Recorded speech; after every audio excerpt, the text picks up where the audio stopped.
नमस्कार मैत्रिणींनो, आपली सखी या यूट्यूब चॅनलवर आपले स्वागत आहे। तर आज आपण बनवले आहेत मस्त असे काचेचे साबुदाण्याचे पापड, अगदी काचेसारखे आहेत बघा तुम्ही। आणि फक्त एका बाउल साबुदाणा मी घेतलेला होता आणि एका बाउल साबुदाण्याच्या पिठामध्ये आपले 100 पेक्षा जास्त पापड तयार झालेले आहेत। आणि बघा किती पांढरे शुभ्र आणि अगदी काचेसारखे। तर असे छान पापड तुम्ही सुद्धा बनवू शकता। तर चला आता रेसिपी बघूया आपण या साबुदाण्याच्या पापडांची। तर साबुदाण्याचे पापड बनवण्यासाठी आपण इथे हा अर्धा किलो साबुदाणा घेतला आहे आणि हा साबुदाणा मी स्वच्छ ओल्या कपड्याने पुसून घेतला अगोदर। आणि असा स्वच्छ साबुदाणा आपल्याला पापड बनवण्यासाठी घ्यायचा आहे। तर हा अर्धा किलो साबुदाणा मी इथे कढईमध्ये भाजणार आहे। गॅस आपला चालू आहे आणि कढई ठेवलेली आहे। साबुदाणा भाजताना कढई ही जाड बुडाची घ्या, म्हणजे आपला साबुदाणा करपणार नाही आणि छान परतवत आपला साबुदाणा आपण भाजून घ्यायचा आहे। तर आपल्याला अगदी जास्त चटके लागू द्यायचे नाही आहे, फक्त खरपूस असा मंद आचेवर आपल्याला हा साबुदाणा भाजून घ्यायचा आहे। भाजल्यानं काय होईल, त्याच्यातला जो ओलसरपणा असतो तो निघून जातो आणि आपल्याला त्याला मिक्सरमध्ये पीठ करायचं आहे, म्हणून मी त्याला छान खरपूस भाजून घेते। तर मैत्रिणींनो, इथे आपला साबुदाणा भाजून झालेला आहे, तुम्ही बघू शकता। भाजलेला हा कशावरून समजतो, तर आपला साबुदाणा अगदी पांढरा शुभ्र होता, तो थोडासा पिवळसर असा झालेला आहे। तर मी आता गॅसची फ्लेम बंद करते आणि बंद फ्लेम करून 2 मिनटासारखं गरम कढई आहे म्हणून परतून घेते। तर इथे आपला साबुदाणा भाजून छान खरपूस झालेला आहे आणि मी त्याला आता थंड करण्यासाठी एका परातीत काढून घेते। परातीत पसरून ठेवला की आपला साबुदाणा लवकर थंड होईल आणि थंड झाल्यावर आपण त्याला मिक्सरमध्ये त्याचं पीठ करणार आहोत। तर आता 2 मिनटं त्याला थंड करून घेऊया। मैत्रिणींनो, आपला साबुदाणा थंड होत आहे। आपण साबुदाणा भाजून घेतला आणि आपला साबुदाणा थंड होत आहे, तोपर्यंत आपल्याला काय करायचे आहे, इथे मी 1 किलो बटाटे घेतले आहेत आणि बटाटे छान असे कडक घ्यायचे आणि नवीन बटाटे घ्यायचे, चांगले फ्रेश असे। आणि ह्या बटाट्यांचा आपल्याला खीस करायचा आहे पापडमध्ये, साबुदाण्याच्या पापडमध्ये टाकायला। त्यासाठी मी बटाटे आता छान खिसून घेते। तुम्ही बघू शकता, ह्या पद्धतीने छान खिसून घ्यायचे। बटाटा कुठेही थोडासाही आपण काळपट राहू द्यायचा नाही, अगदी पांढरं शुभ्र असा हा सोलून घ्यायचा आहे।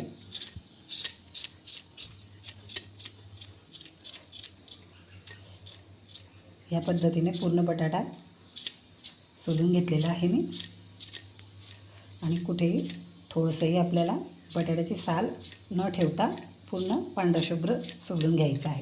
तर हा बटाटा सोलल्यानंतर आपल्याला इथे एका भांड्यात पाणी घ्यायचं आहे आणि सोललेला बटाटा लगेचच पाण्यात टाकायचा आहे। जर आपण पाण्यात नाही टाकला तर आपले बटाटे लाल पडू शकतो आणि नंतर आपला खीस काळा पडू शकतो। तर ह्याच पद्धतीने मी इथे हे सगळे बटाटे खिसून घेणार आहे। तर इथे आपण बटाटे छान सोलून घेतलेले आहेत, पूर्ण साल काढून घेतलेली आहे। परत मी इकडे एका भांड्यात पाणी घेतलेले आहे आणि या भांड्यात पाणी घेऊन आपल्याला हा खीस बटाट्याचा तयार करायचा आहे। पाण्यातच बटाटे ठेवायचे आणि पाण्यातच खीससुद्धा करायची। वर 1 मिनिटासुद्धा हा बटाटा काळा पडू शकतो, त्यामुळे बटाट्याची सगळी क्रिया ही आपल्याला पाण्यातच करावी लागते आणि ह्या पद्धतीने आपल्याला हा खीस करून घ्यायचा आहे। तर मी ते खीस करून घेते। तर मैत्रिणींनो, इथे आपण पूर्ण बटाट्यांचा खीस तयार करून घेतलेला आहे, तुम्ही बघू शकता। अगदी पांढरा शुभ्र आपला खीस तयार झालेला आहे। तर आता हा खीस आपल्याला मोठ्या भांड्यात घेऊन स्वच्छ 3-4 पाण्याने धुवून घ्यायचा आहे। पाण्याची कंजूसी अजिबातच करायची नाही, कारण हा खीस आपला काळा पडू शकतो। काळा अजिबात पडू द्यायचा नाही आहे आणि आपल्याला त्याला साबुदाण्याच्या पापडमध्ये टाकायचं आहे। त्यामुळे मी या मोठ्या भांड्यात घेऊन आता स्वच्छ 3 पाण्यांनी धुवून घेते।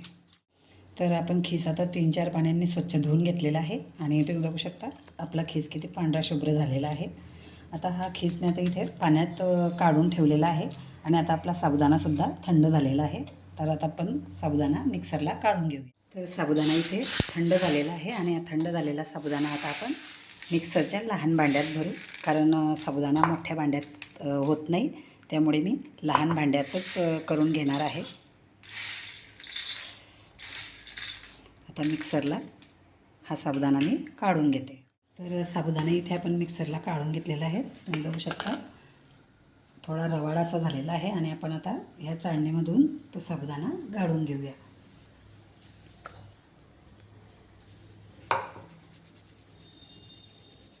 आणि हा जाड राहिलेला जो साबुदाणा आहे तो परत आपण मिक्सरच्या भांड्यात घेऊया. आणि हा राहिलेला साबुदाणासुद्धा मी पूर्ण याच पद्धतीने मिक्सरला काढून घेणार आहे. मी इथे पूर्ण साबुदाण्याचं पीठ केलेलं आहे, तुम्ही बघू शकता. आणि आता हे पीठ आपल्याला एका बाउलने मोजून घ्यायचं आहे.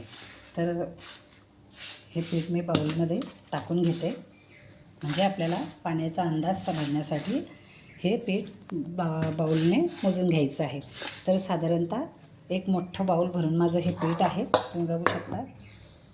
तर एवढ्या एका बाउल पिठासाठी आपल्याला 4 पटीने एवढं पाणी घ्यायचं आहे.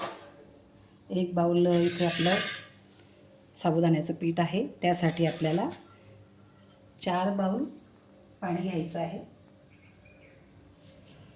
आणि पाणी थंडच वापरायचं आहे, कारण गरम पाण्यात आपण हे छान पीठ मळू शकत नाही, म्हणून मी थंडच पाणी घेत आहे.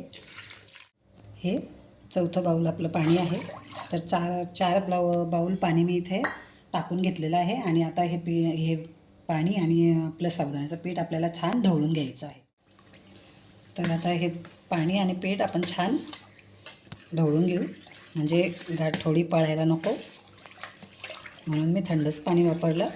कदाचित आपल्याला हाताने गाठ मोडावी लागली तर म्हणजे हाताला चटके बसणार नाहीत, म्हणून मी ते थंडच पाणी वापरून घेतलं.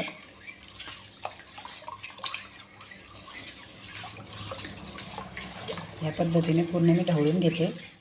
तर मैत्रिणींनो, 4 बाउल पाणी घेऊन मी हे पीठ पाण्यामध्ये छान मळून घेतलेलं आहे, तुम्ही बघू शकता.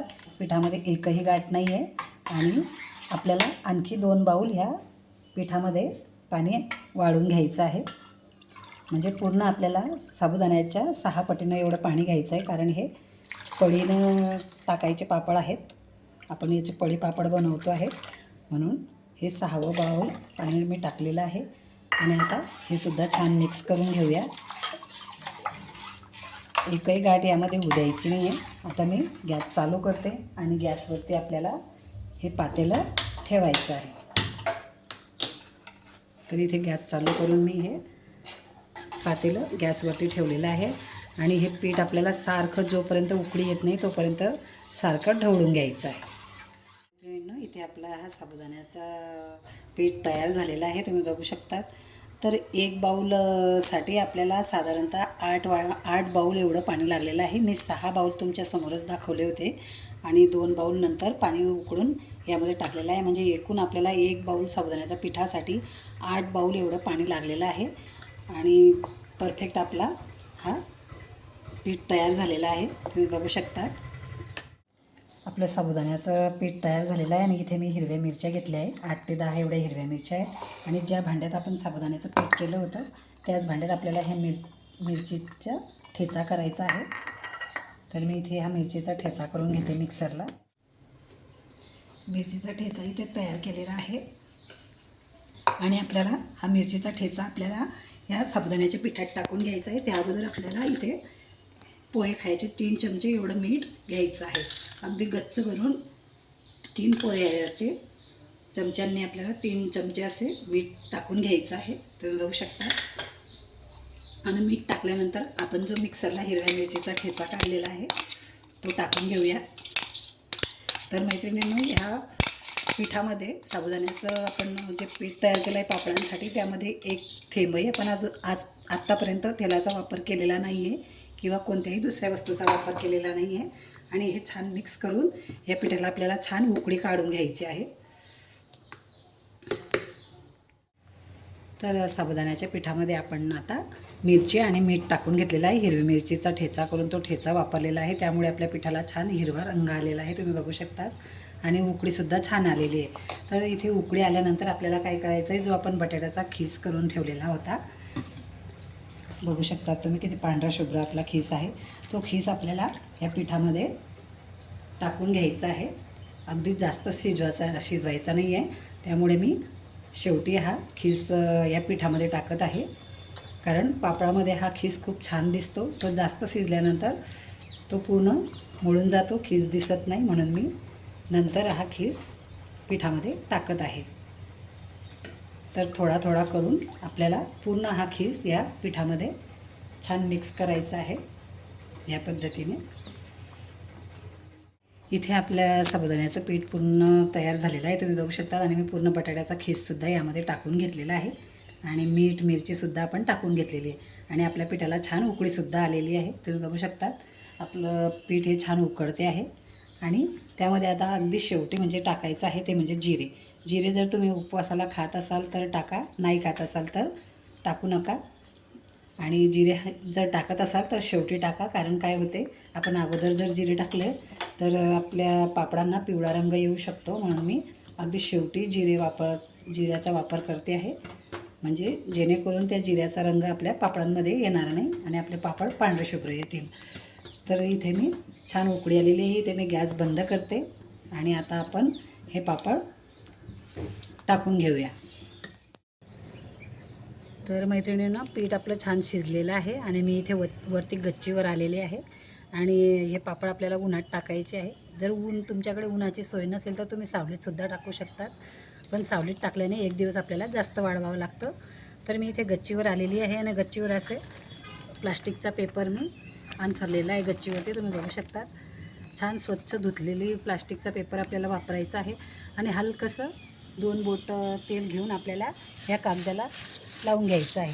हे तेल लावण्याचं कारण हे जास्त लावायचं नाही. जास्त जर तेल आपण लावलं तर आपल्या पापडांची तेलकट वास येऊ शकते. तर हलकासा तेलाचा हात लावायचा, कारण आपले पापड सहज निघायला हवेत, म्हणून अगदी थोडंसं मी तेलाचा हात लावून घेतलेला आहे. आणि बघू शकता आता आपल्याला हे पापड करायचे आहेत. तर पापड टाकताना अगदी छोटे छोटे पापड टाकायचे आणि हलकासा चमचा त्यावर फिरवायचा आहे. तर ह्या पद्धतीने मी इथे असे पापड टाकून घेते. तुम्ही बघू शकता, हिरवी मिरची टाकल्यामुळे आपल्या पापडांना किती सुंदर असा रंग आलेला आहे.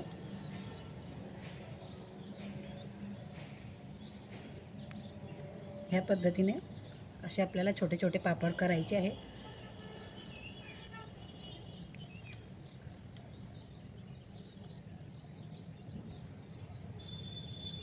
आणि बघा, पापडांवर आपला बटाट्याचा जो खीस आहे तो किती सुरेख दिसत आहे.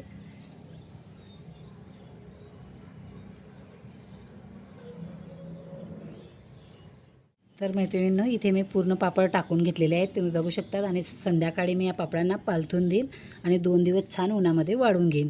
तुम्ही बघू शकता किती सुरेख असा कलर आपल्या पापडांना आलेला आहे आणि त्याच्यातला खीससुद्धा छान दिसतो आहे. आणि तुम्ही बघितलं होतं एका बाऊल साबुदाण्याचं पीठ होतं फक्त, आणि तेवढ्यामध्ये 100हून जास्त आपले पापड तयार झालेले आहेत.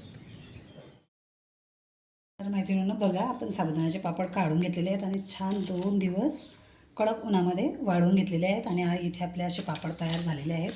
तर मी आता इथे तुम्हाला पापड तळूनसुद्धा दाखवणार आहे. तर चला मग आपण आपल्या पापडांना तळून बघूया.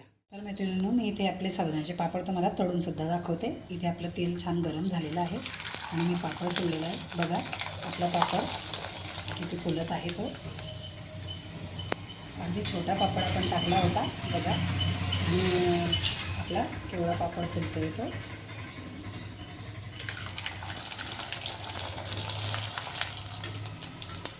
आणि नरम इतके की अगदी सहज आपण मोडून खाऊ शकतो, एवढे नरम हे पापड येतात. कारण आपण साबुदाण्याचं पीठ तयार करून केलेले पापड आहेत हे. आणि साबुदाण्याचं पीठ छान शिजवून घेतल्यानंतर हे पापड खूप असे नरम होतात. आणि यामध्ये आपण लाल तिखट न वापरता हिरवी मिरची वापरली, त्यामुळे काय होते आहे, आपण लाल तिखट वापरलं ना की आपले पापडांची थोडी खोकला सुटतो किंवा डास बसते. आणि हिरवी मिरची वापरल्यामुळे तसं काही होत नाही, म्हणून मी इथे हिरवी मिरची वापरली होती. मैत्रिणींनो, बघा, आपण आपले पापड तळून तयार केले आहेत. बघा किती सहज आपल्या पापडांचे तुकडे होत आहेत. अगदी नरम असे हे पापड आले. तुम्ही अगदी सहज ज्यांना दात नाही आहेत ते सुद्धा हे पापड खाऊ शकतात, एवढे नरम आपले पापड झालेले आहेत. आणि अशी कुरकुरीत पापड करायसाठी अगदी सोपी अशी रेसिपी आहे. तर आपला व्हिडिओ पूर्ण नक्की बघा आणि तुम्हाला व्हिडिओ आवडल्यास लाईक करा, शेअर करा आणि आपल्या चॅनलला सबस्क्राईब करा. धन्यवाद.